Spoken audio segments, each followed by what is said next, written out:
UGC काले कानून के खिलाफ संगठनों का प्रदर्शन। डॉक्टर प्रियंका शुक्ला का इंटरव्यू सर्व समाज हित के लिए।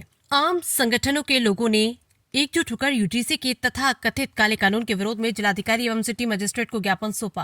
प्रदर्शनकारियों ने कानून को शिक्षा व्यवस्था के लिए घातक बताते हुए इसे तत्काल निरस्त करने की मांग की। ज्ञापन सौंपने के बाद मीडिया से बातचीत करते हुए डॉक्टर प्रियंका शुक्ला ने कहा, यूजीसी का ये कानून छात्रों और शिक्षकों के अधिकारों का हनन करता है। शिक्षा को व्यापार बनाने की ये साजिश किसी भी कीमत पर बर्दाश्त नहीं की जाएगी। हम लंबे समय से इसके खिलाफ संघर्ष कर रहे हैं और आज हाईकोर्ट द्वारा यूजीसी पर बैन लगाने के आदेश की जानकारी मिलती है हम सभी को बड़ी राहत मिली है। उन्होंने आगे कहा कि ये फैसला सिर्फ संगठनों का नहीं बल्कि पूरे शिक्षा जगत की जीत है। इससे ये साबित होता है कि जब जनता संगठित होकर आवाज उठाती है तो अन्याय के खिलाफ न्याय जरूर मिलता है। डॉक्टर प्रियंका शुक्ला ने प्रशासन से मांग की कि हाईकोर्ट के आदेश का पूरी तरह पालन सुनिश्चित किया जाए और जब तक अंतिम निर्णय नहीं हो जाता तब तक यूजीसी के इस कानून को किसी भी रूप में लागू न किया जाए। इस अवसर पर विभिन्न संगठनों के पदाधिकारी एवं कार्यकर्ता बड़ी संख्या में मौजूद रहे। सभी ने एक स्वर में शिक्षा के हित में संघर्ष जारी रखने का संकल्प लिया। आज आपने निगम साहब को ज्ञापन दिया है जी, तो किस चीज को लेकर दिया?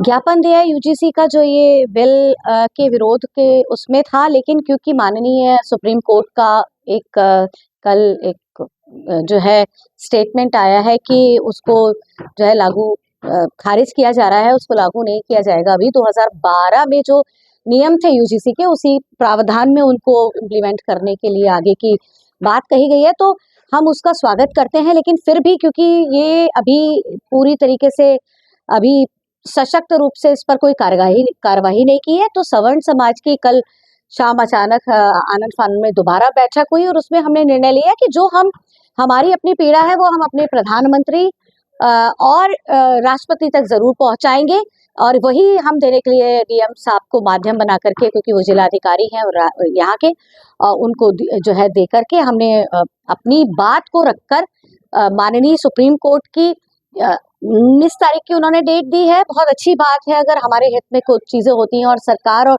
न्यायालय मिलकर के आगे आने वाले समय में सवर्ण समाज और पिछड़े वर्ग को लेकर के साथ चलता है और जातिवाद की करो विदाई, हम सब हिंदू भाई भाई के नारे को सार्थक करता है, तो बहुत अच्छी बात है। इसी को लेकर हमने ये ज्ञापन दिया है ताकि हमारी जो वेदना है वो ऊपर तक सरकार तक भी पहुंचे।